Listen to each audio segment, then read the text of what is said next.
Good evening to you. Thank you for keeping it Prime Edition. Time to get the latest in the world of business.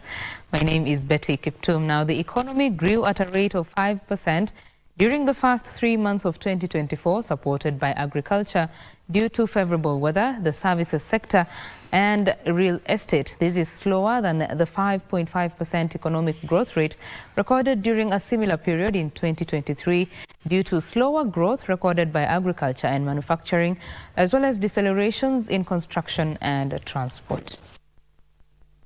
Agriculture, which accounts for a third of Kenya's gross domestic product, registered a growth rate of 6.1% during the first 3 months of the year, which is lower than the 6.4% registered in the first quarter of 2023. The growth in the agricultural sector was powered by favourable weather and government interventions that led to enhanced production. There were increases in tea, milk and sugarcane production, as well as declines in exports of coffee, fruits and cut flowers. The manufacturing sector also slowed to 1.3% as compared to 1.7% growth rate recorded during the first 3 months of 2023. This was mainly due to declines in cement and soft drinks production, which outweighed increases recorded by tea and dairy processing.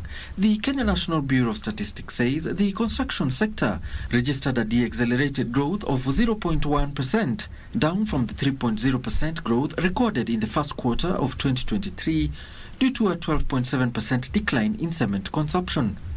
Transportation and storage sector registered a decelerated growth of 3.8% compared to a 6.6% growth recorded in the same quarter of 2023.